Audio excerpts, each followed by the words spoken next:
Hello and welcome to the ninth class of Immunology.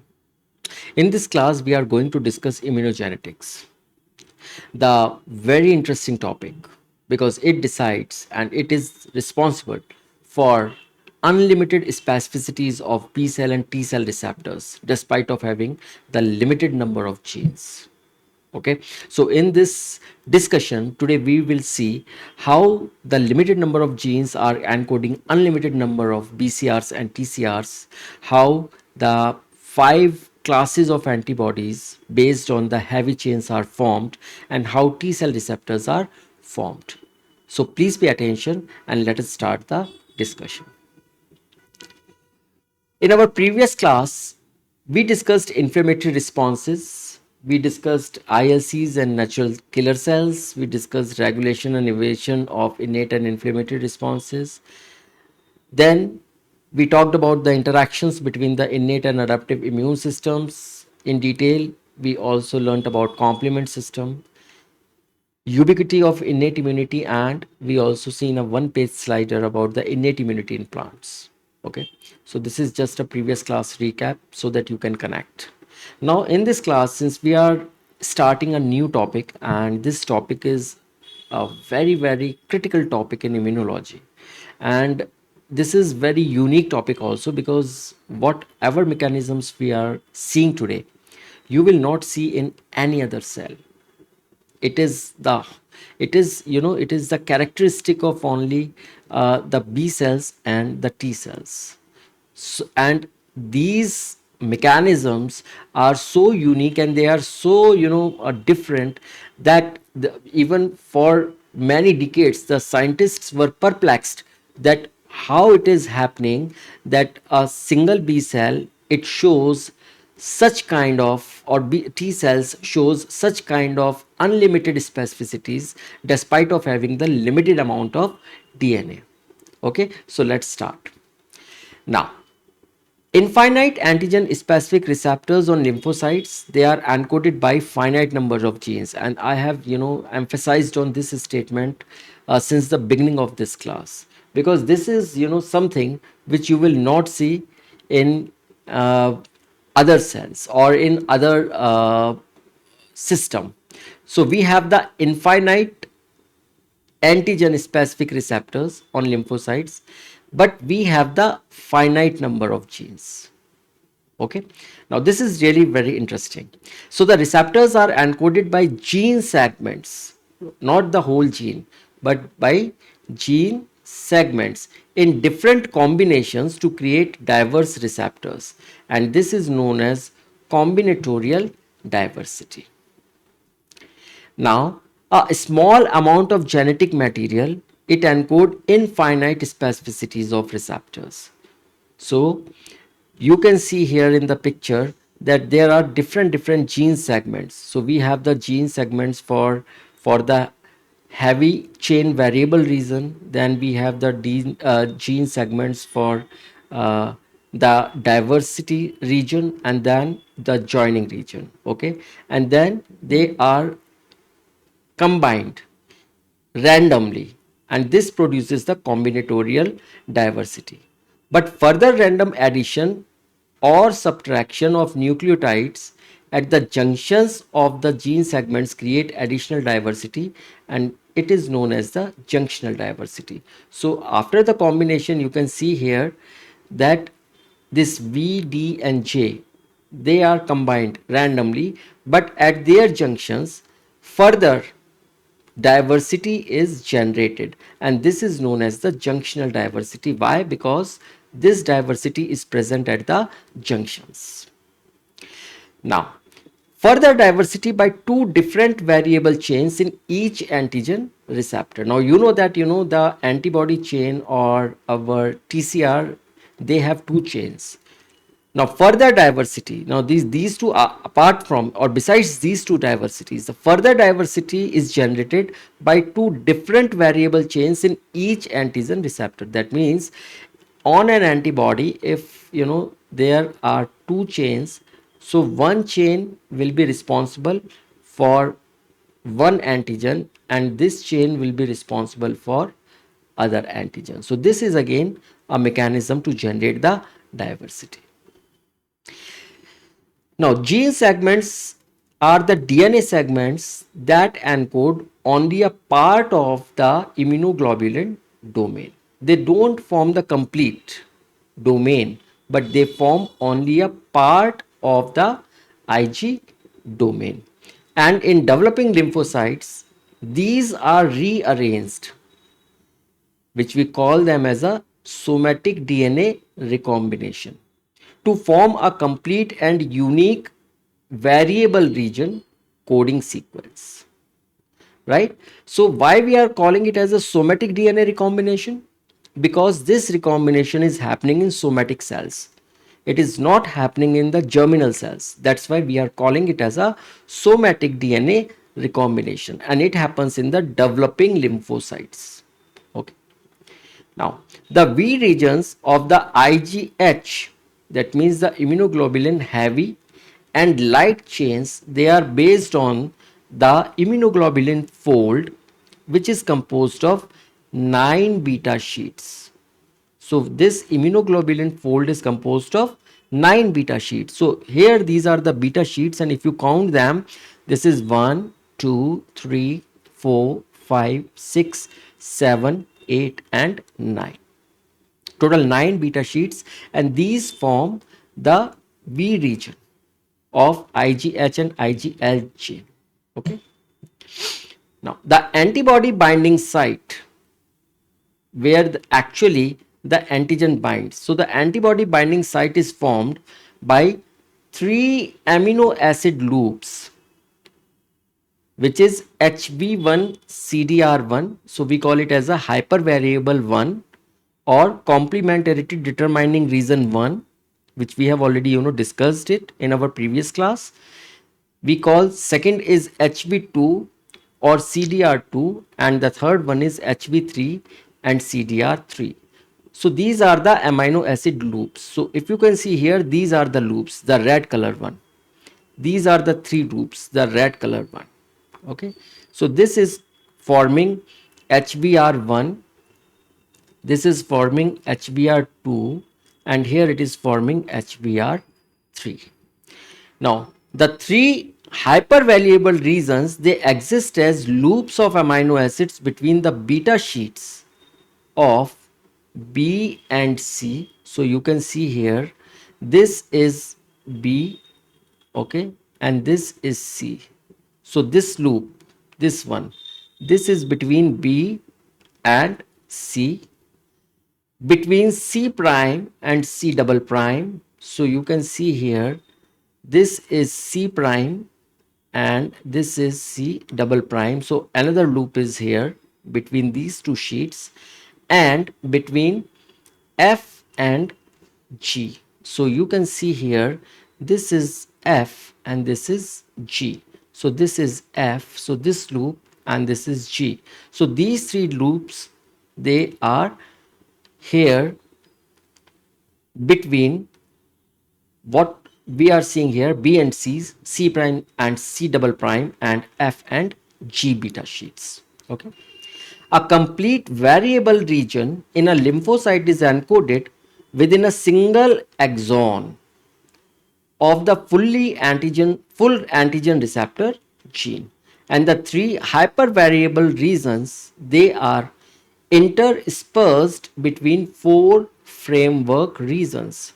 Okay, so we have the hypervariable region 1, we have hypervariable region 2, and we have hypervariable region 3. So this is 1, this is 2, and this is 3, and then we have the 4 framework regions, FRs. So this is FR1 A and B, this is FR2 C and C prime, this is FR3 from C prime to F, and this is FR from which is G.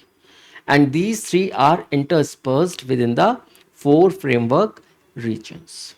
Clear? Now, if we see the gene rearrangement of heavy and light chain genes, then this is the germline DNA. We have L, which is the leader sequence. Then we have the variable gene segment. Then we have the joining segment, and then we have the constant region. So this is in light chain. While in case of heavy chain, we have the leader sequence, we have the variable gene segment, we have the diversity segment, which is additional and which is absent in light chain, and then we have the joining, and then we have the constant region. All right. Now, antibody light chains are encoded in two segments V and J. So you can see here, this is the V segment and this is the J segment of the light chain. Whereas the heavy chains are encoded in three segments, which are the V, D and J.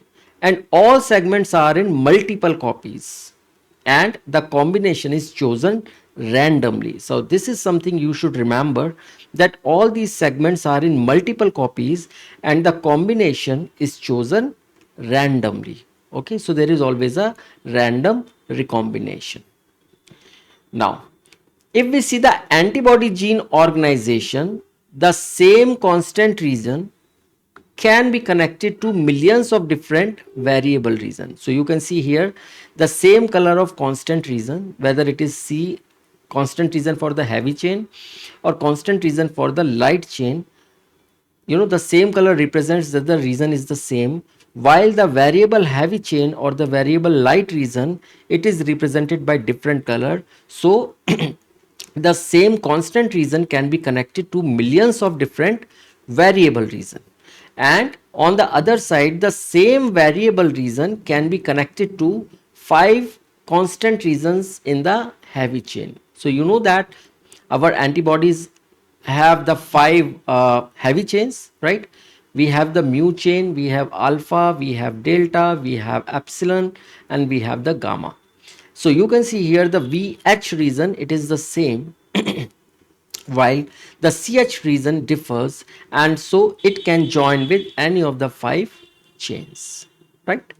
Now, expression of the variable and the constant region is independently controlled for each antibody chain. Okay, so expression of the variable and the constant region, we have the V region, we have the C region, which is independently controlled for each antibody chain. Now, if we see the antibody gene organization, then we have the 3 genetic loci, okay, which encode immunoglobulin molecule. So each immunoglobulin molecule is encoded by 3 genetic loci. Now, 2 loci encode the light chains, okay, kappa locus on chromosome number 2 in human and 6 in mice, and lambda locus on chromosome number 22 in humans and 16 in mice, while one locus encoding the heavy chain on chromosome 14 in humans and 12 in mice. So this is the location of these locus or loci, different loci on different chromosomes in human and mice.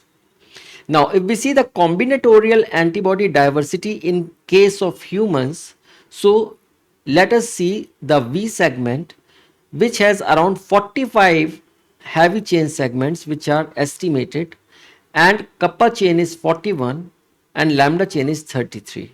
In case of D, it is 23. In case of J, it is 6, 5 and 5. Now, the possible combinations are, if we can multiply all these numbers, then it comes to around 6210 for this particular column, 205 for this column, and 165 for this column. So the possible light and heavy chain combinations in human, if we multiply this by the sum of 205 and 165, then it comes to be around 2.3 million. That is the estimated diversity which a human has because of the combinatorial antibody diversity. Okay, some gene segments are not functional and having accumulated mutations that cause improper protein folding, and such genes are called as pseudogenes. So there are pseudogenes which are also found in such gene segments which are non-functional and they have the accumulation of mutations, and that's why they cause the improper protein folding. So improper light or heavy chains are formed, and that's why it is known as pseudogenes.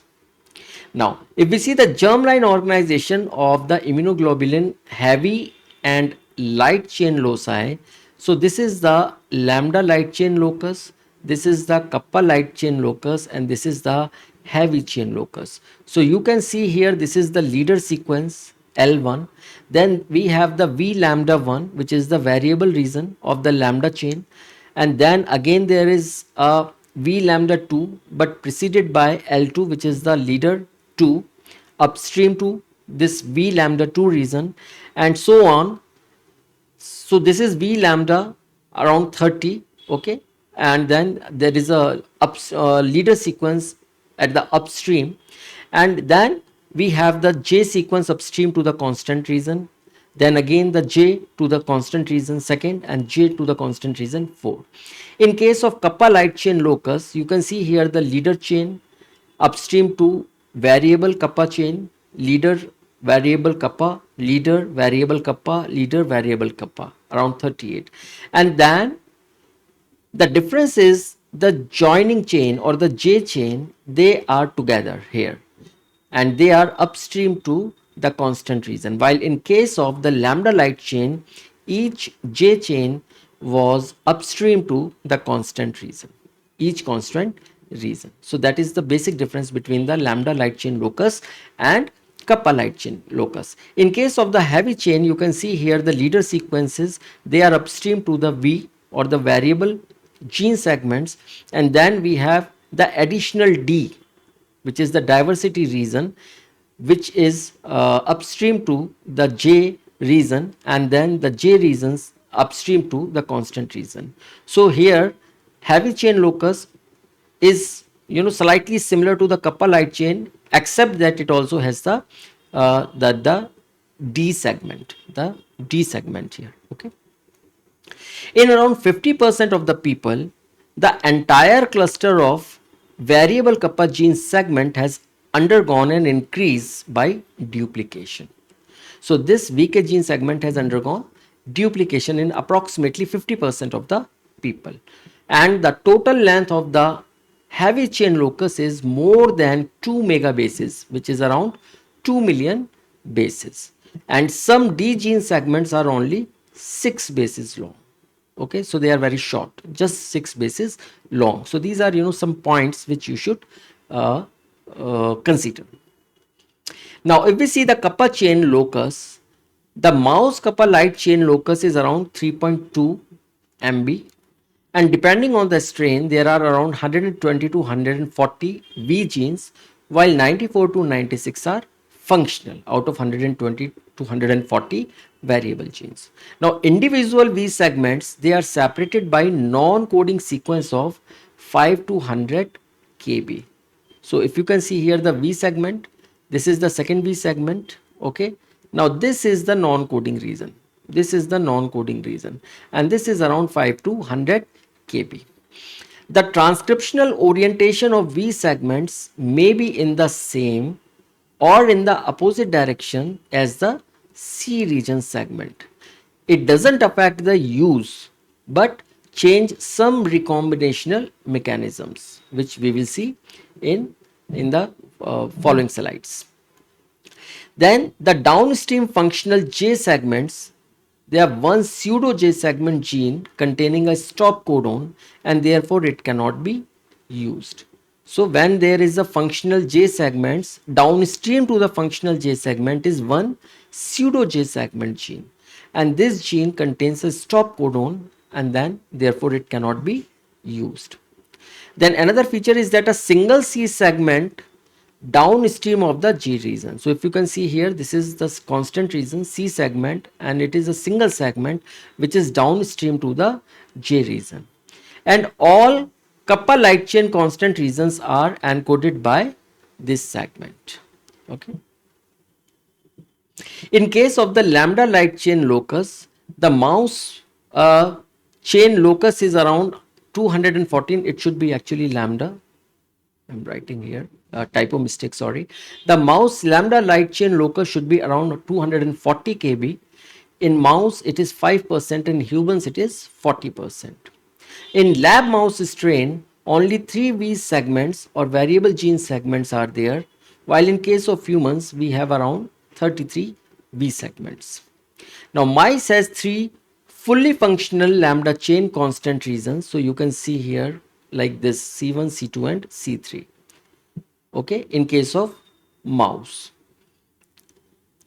So, and each associated with its own J segment. So, you can see here each constant region is associated with its own J segment, which is upstream to it. The fourth segment is not expressed as proteins due to the RNA splice site defect.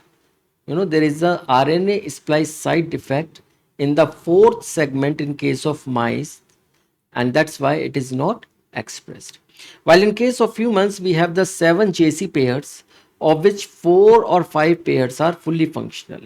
Okay, now 4 or 5, so that means 2-3 pairs are not functional. Recombination between V and J gene segments can occur only between the variable sequences that lie upstream to their J partners. Now, this is important. Recombination between variable and joining gene segments. So, this is the variable and this is the joining. Okay. It can occur only between the V sequences that lie upstream to of their J partners, right? Now, if we see the H chain locus, so the mouse heavy chain locus is around 2.4 MB, and in mouse there are around 100 variable 14D and 4J gene segments, while in case of humans there are around 45 variable 23D and 6J segments. In mice, within the 100 kb region between the V and D, a regulatory element which is known as intergenic control region 1, we call it as a IGCR1, is found, which suppresses V transcription and rearrangement at the D to J joining stage. Okay, it suppresses the variable transcription and the rearrangement at the DJ joining stage. So this is a regulatory element. The 8 constant regions of antibody heavy chains are encoded downstream from the J locus. So you can see this is J locus and this is downstream, and this is the constant region. In order of mu, delta, then we have the gamma 3, gamma 1, gamma 2b, gamma 2a, epsilon and alpha. This is the order in which they are found.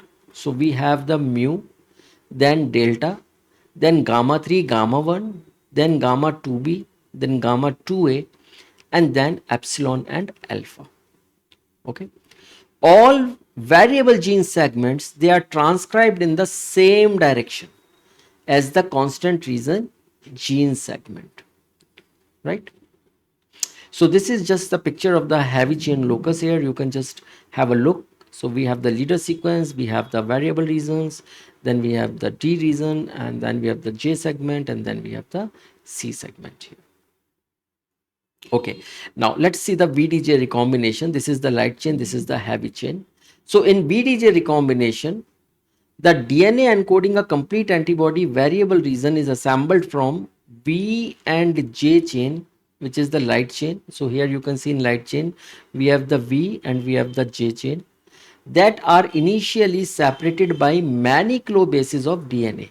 So you can see here this V and J, they are separated by many bases. So this is separation.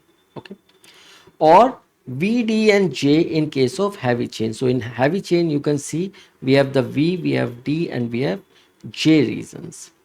Each developing B cell generates a novel pair of variable region genes by recombination at the level of genomic DNA. So here you can see the recombination is happening. So this is the VJ and then VJ recombination is happening, and ultimately it is going towards the variable region in the light chain.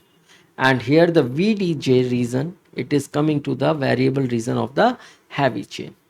DNA rearrangement is regulated and guided by conserved non-coding DNA sequence, which we call it as a RSS, and RSS is known as recombination signal sequences. So basically these recombinational or recombination signal sequences, they guide the DNA arrangement and also regulate the DNA arrangement, that at which gene segment the arrangement will take place.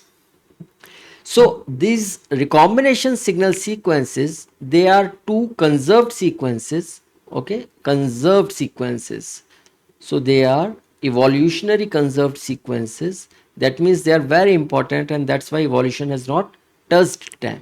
So these are two conserved sequences in light and heavy chain, and these both consist of a conserved haptamer and a conserved AT rich nonamer, which is haptamer is 7 and nonamer is 9 base pair long, separated by non-conserved spacers of 12 or 23 base pair. If it is 12 base pair, then it is a one turn. If it is 23 base pairs, then these are two turns. So here you can see in the picture, this is the haptamer sequence 1, 2, 3, 4, 5, 6, and 7. There are 7 bases. And this is the nonamer, which is 9. 1, 2, 3, 4, 5, 6, 7, 8, and 9. And in the same way, this is nonamer and this is haptamer. And they are separated by either the 23 base pair region, which will form two turns, or 12 base pair, which will form a single turn, and these are non-conserved spacers. Okay, so these are non-conserved spacers, while these haptamer and nonamer sequences, they are the conserved sequences. All right, they found directly adjacent, these RSS sequences are found directly adjacent to the coding sequence of VD and J segments. So here you can see, this is kappa gene DNA, this is lambda gene, which is the light chain genes. So these two are L, and you can see here this on the variable region, there is a 12 base pair sequence. Then on the J region, we have 23 base pair. Here in lambda gene, we can see here the 23 and 12, and here on the variable heavy chain and D, we have 23, 12, and then here 12, and on J, we have 23 base pair sequence. They have characteristic location within the lambda chain, kappa chain, and heavy chain germline. Now, during rearrangements, gene segments adjacent to the 12 base pair RSS can join only with segment next to the 23 base pair RSS. Okay, and this rule is known as 12-23 rule. You understand? It is saying that during rearrangement, okay, when the rearrangement is happening, the gene segments, whatever gene segment it is, suppose it is the VJ segment, so a V segment and J segment, they should have the RSS 12 and 23, not 12 12, not 23 23. Okay, and this rule is known as 12-23 rule. In the Ig's antigen binding region, CDR1 and 2, they are encoded directly in the V gene segment, right? In the antigen binding region, CDR1 and CDR2 are encoded directly in the V gene segment. CDR3, by the additional DNA sequence created by the joining of the V and J gene segment for the light chain and VDJ gene segment for the heavy chain. And CDR3, it has more variability as compared to 1 and 2. Further diversity in CDR3 from joining of one D segment to another D segment, that means DD. Now here it is DD. Before joined by a J segment, which is very rare, and it also violates the 12-23 rule. Although 12-23 rule says that a sequence or a region with a 12 base pair sequence can only join with a region with a 23 base pair sequence. But here, particularly in CDR3, we have some violation or some exception of this particular rule, 1223 rule, where joining of one D segment to another D segment before being joined by a J gene segment for further diversity, it violates this particular rule. Okay, remember this. Now, when two gene segments are in same transcriptional orientation in the germline DNA, their rearrangement involves the looping out and deletion of the DNA between them, right? So here you can see that how it is happening. This is a loop and then there is a deletion. Now, recombination occurs at the ends of the haptamer sequence in the RSS, creating the so-called signal joint and releasing the intervening DNA in a form of closed circle. So, if you can see here, there is a loop, and in this loop here is a cut, and this it is joined and it forms a signal joint, and this is in the form of a closed circle DNA, and then it is released and then further it is deleted, while the coding joints, they are joined to create the coding sequence. Now, in opposite transcriptional orientations, the rearrangement retains the intervening DNA in chromosome but with an inverted orientation. So, suppose there is an opposite orientation, then what will happen? There will be the rearrangement retains the intervening DNA in the chromosome but with an inverted orientation. So, here it is the inverted orientation you can see in the diagram. Okay. Now, we also have the enzymes which are working for this VDJ recombination, and we have the RAG1 and RAG2 genes which express only in cells of the immune system. These two genes, and it has been asked in many examinations, because RAG1 and RAG2 genes, they express only in the cells of the immune system. The functional RAG1 or 2 occurs as a tetramer, with each protein being represented twice in the active protein complex. So here you can see this is the active protein complex. Here we have the RAG1, okay, which is twice, and then we have the RAG2 and RAG2, again the 2, and this is forming a tetramer. So the active site of the recombinase complex is in the RAG1 subunit, in this subunit RAG1, and contains two aspartic acid residues which is at the location number D600 and D708. So D represents aspartic acid residue and 600 and 708 is the amino acid sequence number, and one glutamic acid residue which is E962 position.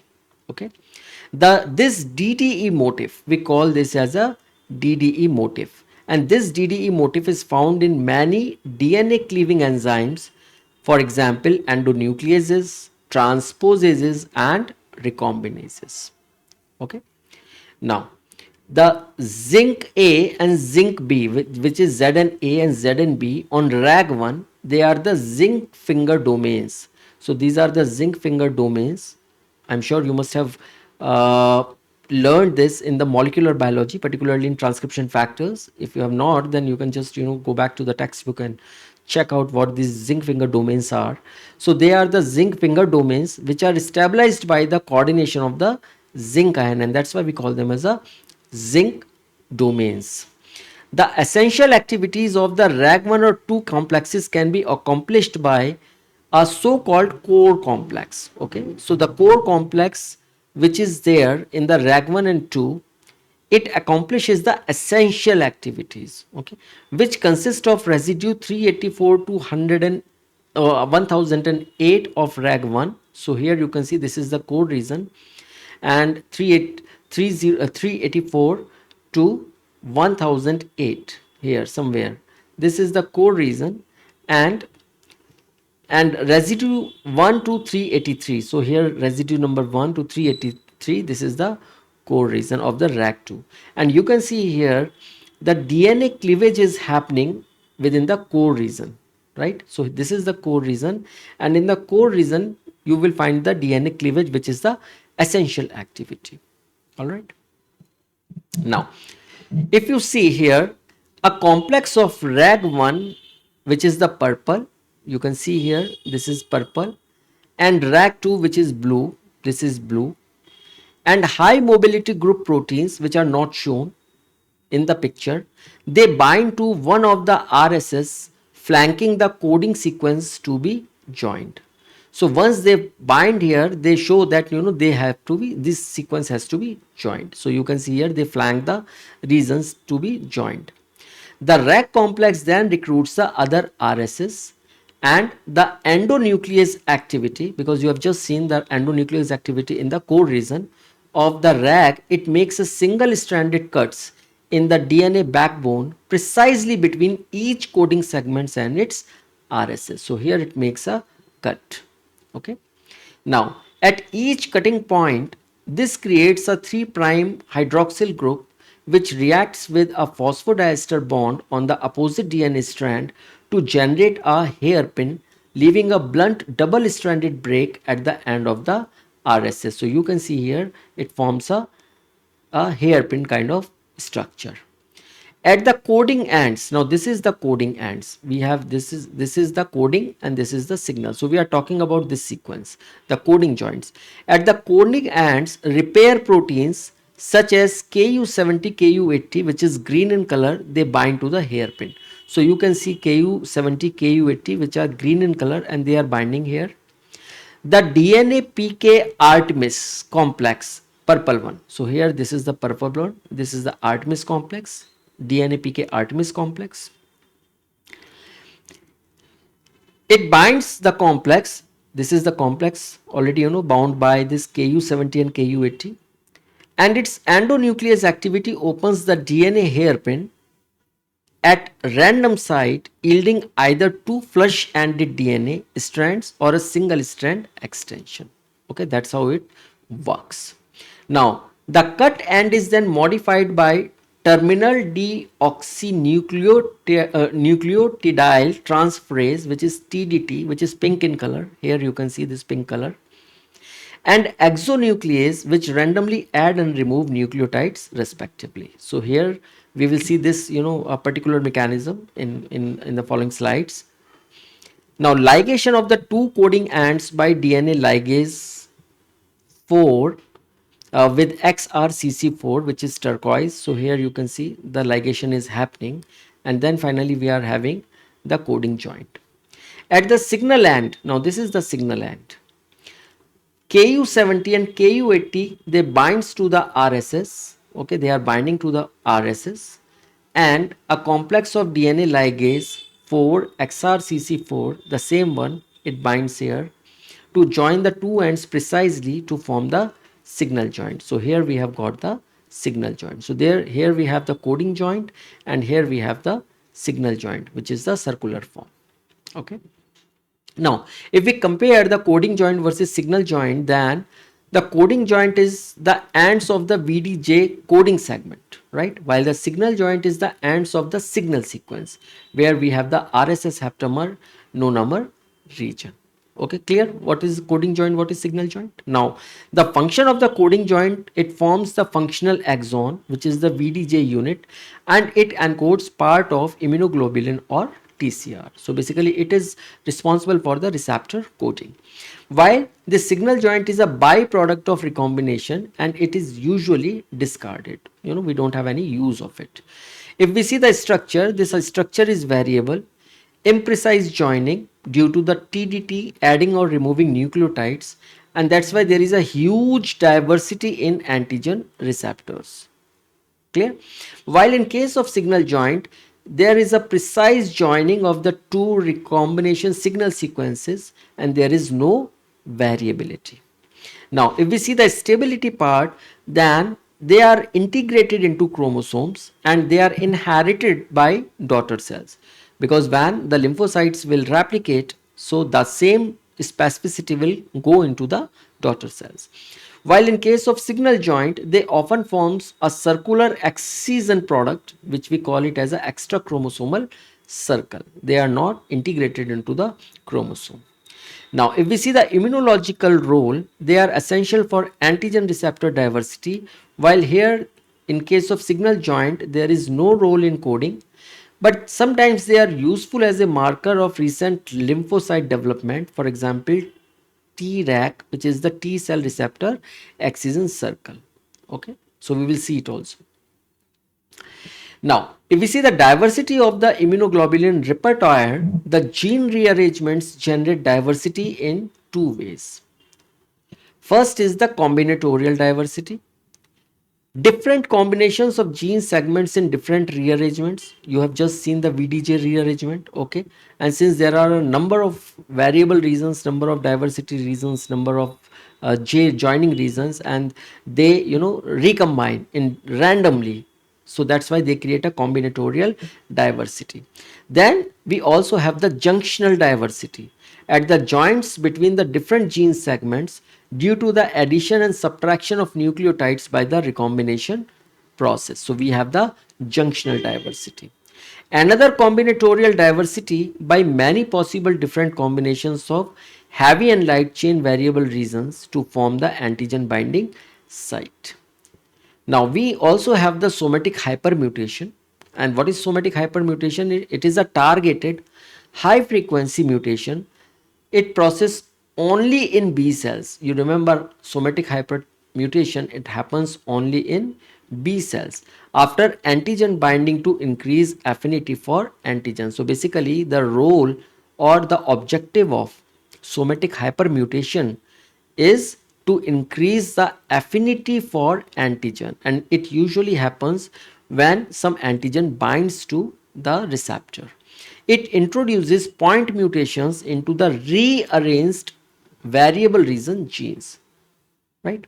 Now this process is also known as affinity maturation because it increases the affinity, or basically it optimizes the affinity of the receptor to that particular antigen. Now, P and N nucleotide addition is another way where P and N nucleotide they diversify the joints between gene segments during immunoglobulin gene rearrangements. So, during recombination, the coding ends of VD and J segments form a hairpin structure you have just seen. All right.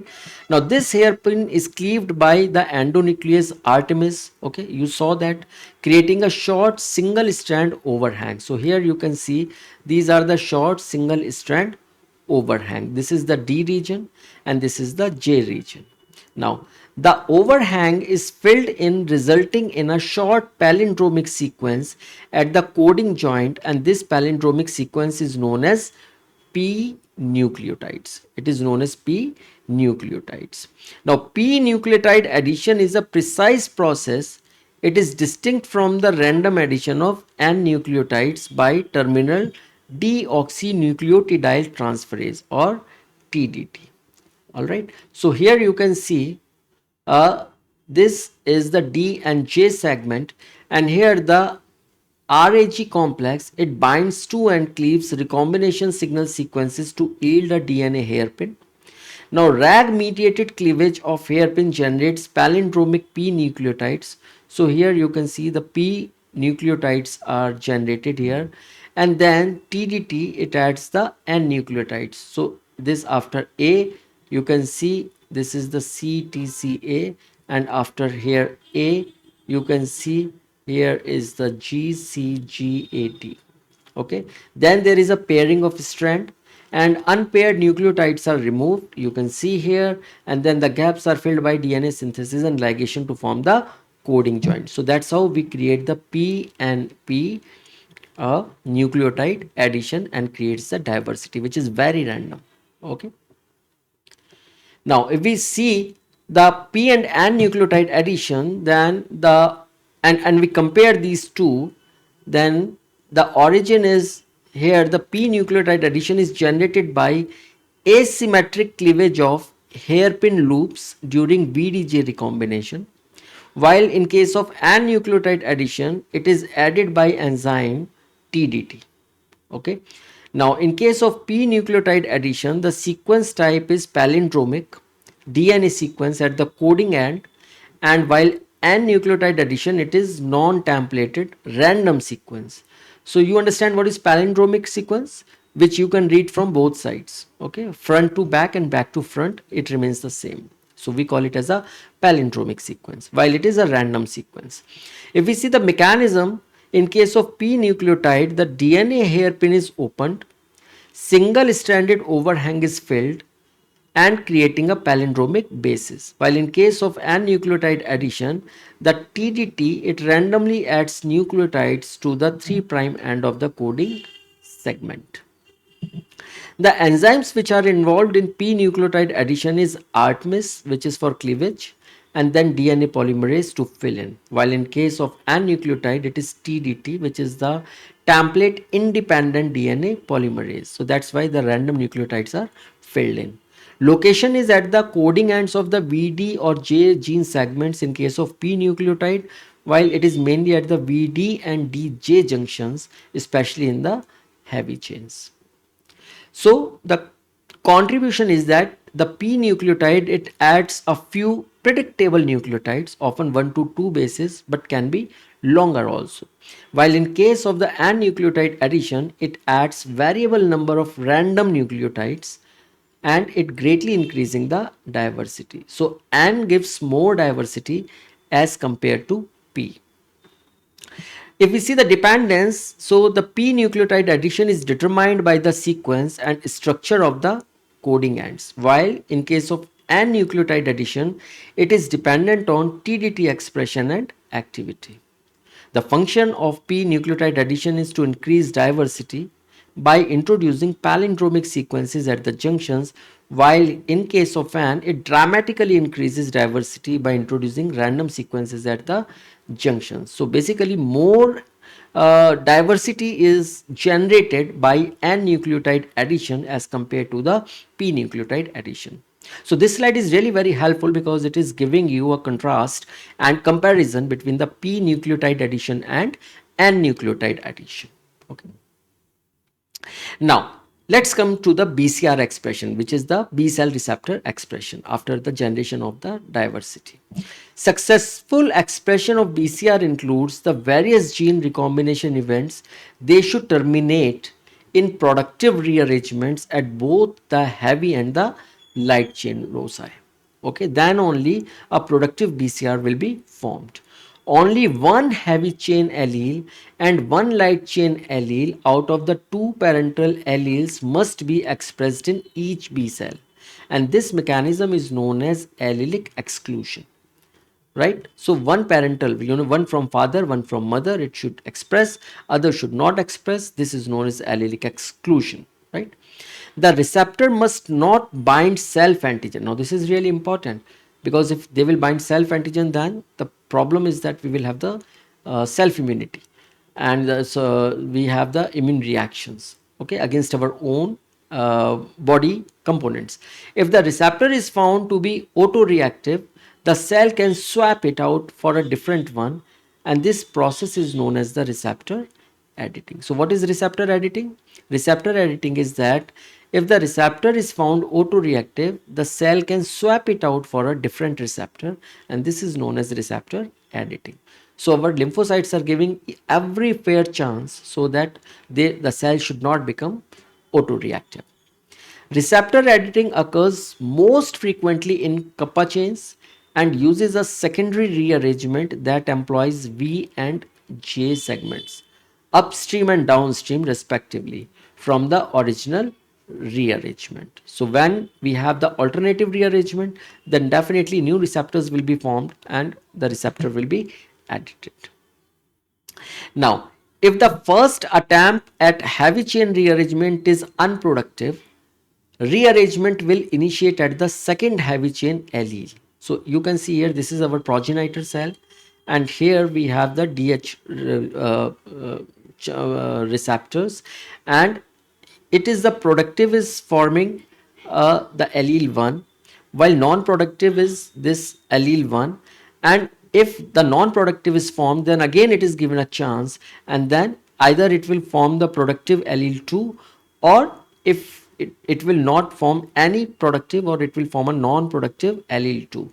And in case If it is unsuccessful here, okay, then the B cell will die. So here you can see the cell will die. So this will die. All right. Now you can see here, then this is the productive gene arrangement taking place. Sorry. And here the pre-BCR mu heavy chain and surrogate light chain, they inhibits the rearrangement of mu allele 2 and they induce the kappa rearrangement, which is the light chain.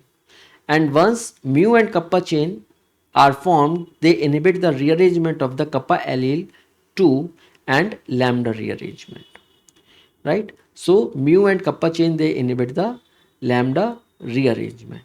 But mu and lambda chain inhibit the rearrangement of the lambda allele too. So if you can see here, if we have the productive allele, it's okay. If we don't have the productive allele, then again it will be, rearranged. And there are two possibilities, either the productive allele or non-productive allele. If it is the productive allele, it's okay. If it is not the it is the non-productive allele, then again it will be rearranged here and it forms till, we have the productive one. Otherwise, finally, if it doesn't happen, then there will be the cell death or apoptosis. Okay, and that's how the flow of, this differentiation or the evolution of the BCR, it takes place here. Now, immature B cells, naive B cells and memory B cells. Immature B cells are the B cells which have not been formed, matured. Naive B cells are the cells which are mature but they have not encountered any antigen yet. And the memory B cells are the B cells which are formed after the antigen interaction but they remain resident in the body for long time. They express membrane immunoglobulin protein on their cell surface. Correct? Above cells only make mRNA encoding the membrane bound form of the IgG. They only make, not the secretory one, they only make the membrane bound. Now plasma cells, plasma cells, they secrete soluble immunoglobulins and therefore make large amounts of messenger RNA encoding the secreted form of the protein. So immature B cells, they express only IgM BCR, but mature cells also express IgD receptors on their cell surface bearing the identical antigen binding variable region, but carry a delta rather than a mu constant region. This is by RNA splicing. Clear? Now, following stimulation, the B cell may express a secretory IgM. When it is stimulated, then we have a secretory IgM. So cells switch from the synthesis of the membrane bound to secreted forms. So from here to secreted forms of IgM and IgD, and the process is the RNA splicing. All right.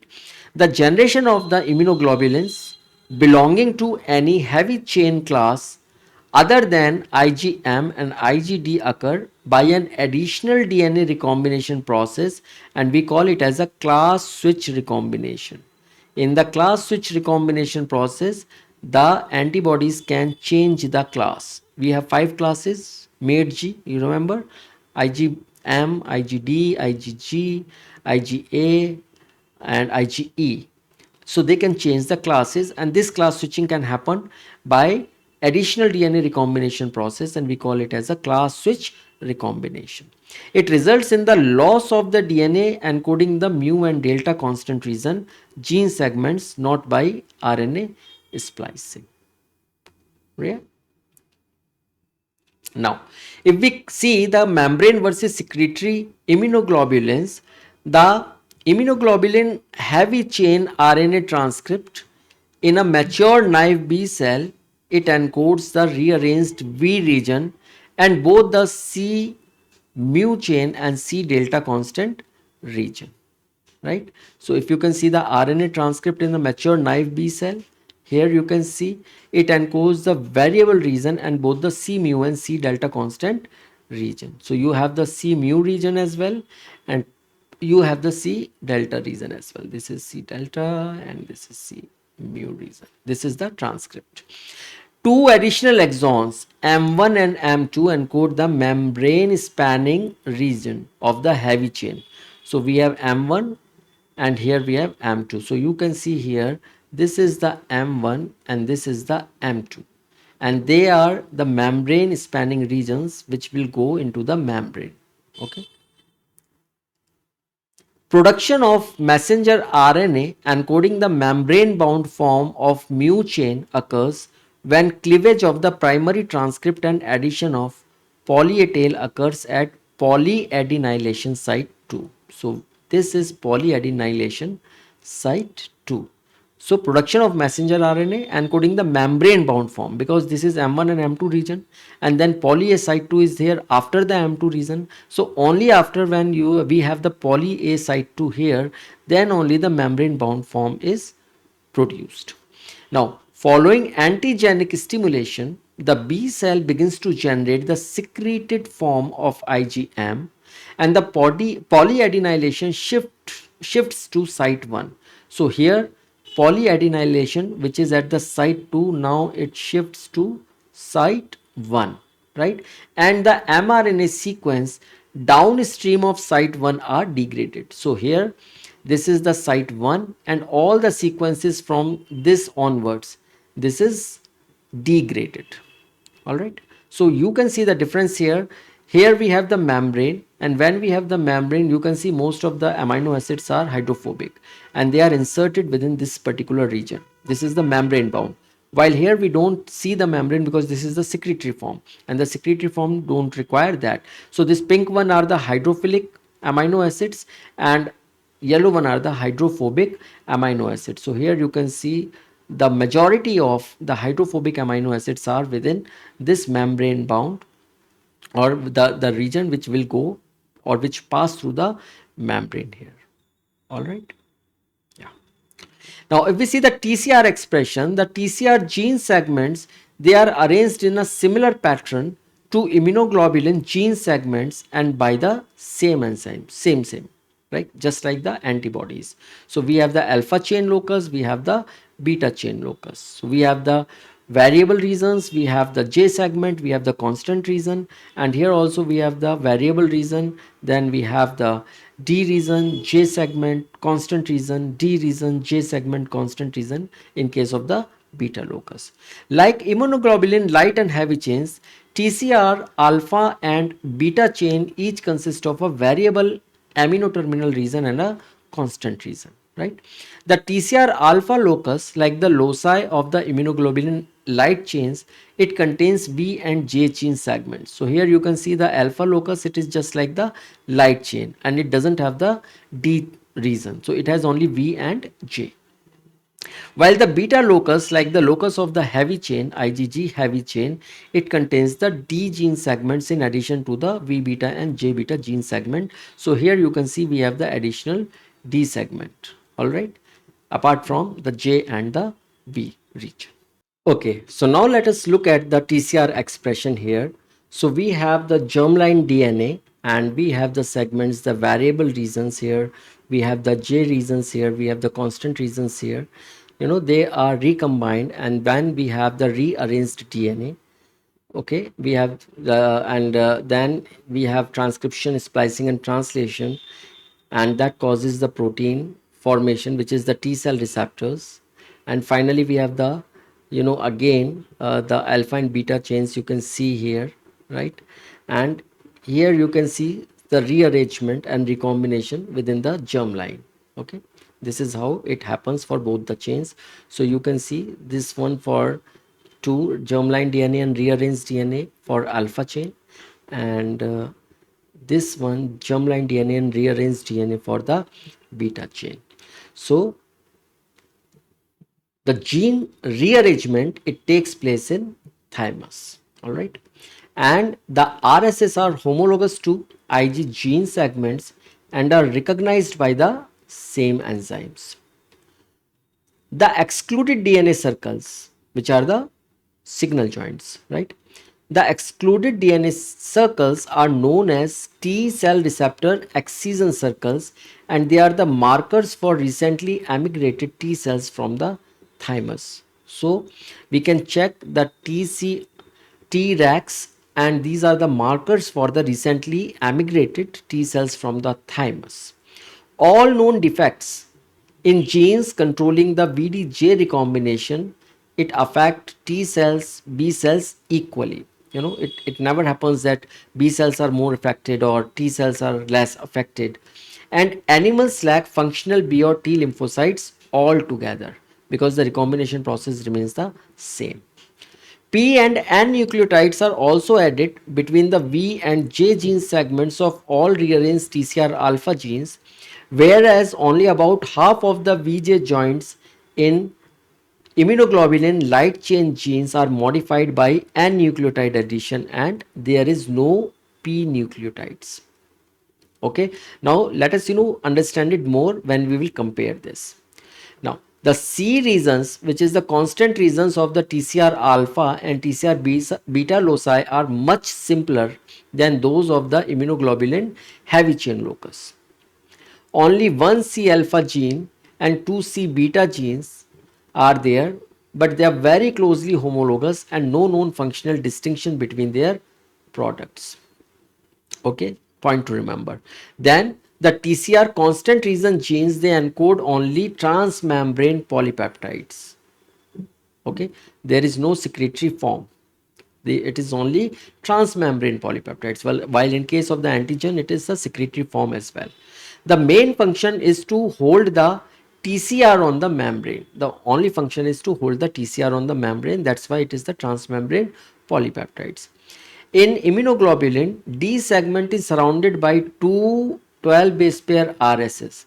But in TCR beta and TCR gamma loci have a 5' 12 base pair RSS and a 3' 23 base pair RSS. So that is another difference. It allows the DD rearrangement in TCR genes only in the delta chain, enhancing the diversity in the delta CDR3 region. Okay, so we have the delta T cells, and in delta T cells, to increase the diversity in the CDR3 regions, this DD rearrangement takes place.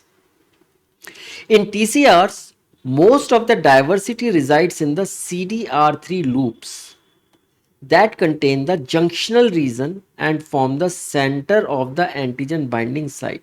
So remember that CDR3 is present at the center of the antigen binding site, and then this particular region or CDR3 loop, it is the most diversified region among the three: CDR1, CDR2 and CDR3.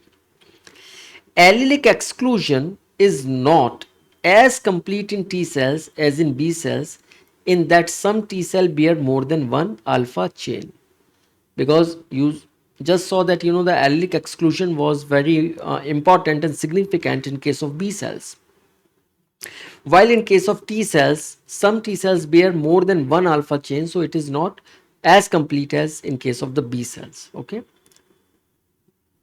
now this is important slide because we are comparing the VCR VDJ rearrangement versus the TCR VDJ rearrangement. If we see the location, in case of BCR, it occurs in bone marrow during B cell development, while the TCR VDJ rearrangement occurs in thymus during T cell development. Gene segments for BCR is heavy chains are VDJ and light chains are VJ segment. There is no D.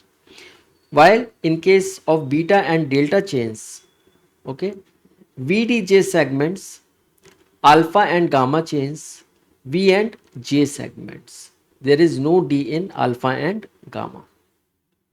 If we see the chains, the BCR have two heavy chains and two light chains forming the receptor, while they have two chains, usually alpha, which is analogous to light chain, and beta, which is analogous to heavy chain.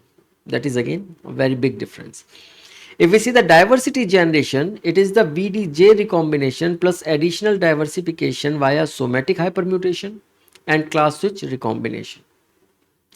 While in case of TCR, diversity is mainly generated by VDJ recombination and N nucleotide addition. There is no somatic hypermutation or class switching. Okay. The nucleotide addition in case of BCR is both P and N nucleotide addition. In case of TCR, it is both P and N nucleotide addition, but no further diversification like somatic hypermutation. Antigen recognition recognizes native unprocessed antigen directly, while in case of TCR, it recognizes peptide fragments presented by MHC molecules. And you know this very well, right? Receptor functions as membrane bound receptor and secreted, while in case of TCR, it functions only as a membrane bound and there is no secreted form. Okay. And if we see the repertoire stability, repertoire can be modified post antigen exposure by somatic hypermutation, leading to affinity maturation and memory formation. While repertoire is relatively stable in case of TCR and initial generation, there is no somatic hypermutation, so diversity mainly only from initial recombination.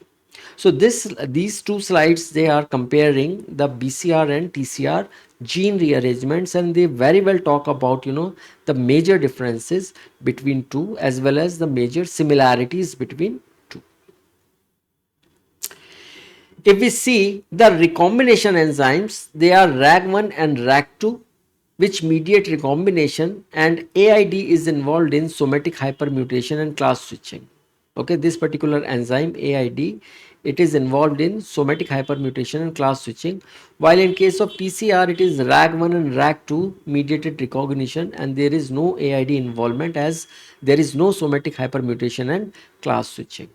If we see the CDR3, it is highly diverse due to extensive junctional diversity and somatic hypermutation, while this is highly diverse from junctional diversity, mainly concentrated in CDR3.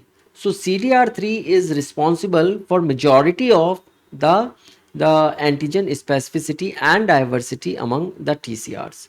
If we see the functional outcome, it generates antibodies that neutralizes pathogens and mediate humoral immunity, while in case of TCR, it generates TCRs that mediate cellular immunity by recognizing the antigen MHC complex. All right. Now, if we see the constant region of the antibodies, we have the IgM, IgD, IgG, IgE and IgA, and these five classes are defined by the constant regions, and you can see the different constant regions by different colors. All right, so in case of mouse, you can see we have the C mu, C delta, then we have C gamma, we have C epsilon and C alpha. So in the same way in humans also we have different C segments. So these isotypes, they are encoded by separate heavy chain constant region genes which are arranged in cluster. Okay, they are arranged in cluster. IgM and IgE, they lack a hinge region. You can see here, this is IgM and IgE. There is no hinge region, while in case of IgD there is hinge region, IgG there is hinge region, and then IgA there is hinge region. But each contain an extra heavy chain domain, so that compensates the hinge region. Isotypes also differ in the distribution of N-linked carbohydrate groups, which are represented by the hexagons here. So you can see here, we have these hexagons which are the N-linked carbohydrate groups.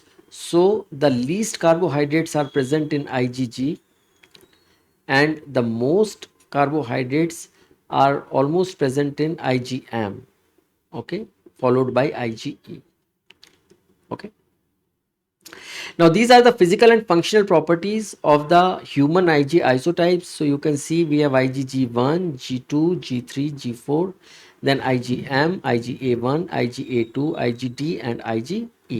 So the heavy chain here is, in case of G1 it is gamma 1, G2 gamma 2, G3 gamma 3, G4 gamma 4. In case of M it is mu, alpha 1, alpha 2, delta and epsilon. Molecular weight is almost same, right, but the heaviest one is 970, you can see here, right, and then you can see now serum levels. Okay, and you can see the serum levels are also, different serum levels are there. Half-life, if you can see, half-life is least in case of this IgE and most in case of IgG4 and IgG1, almost 21 days. Classical pathway complement activation, IgM activates the most, right?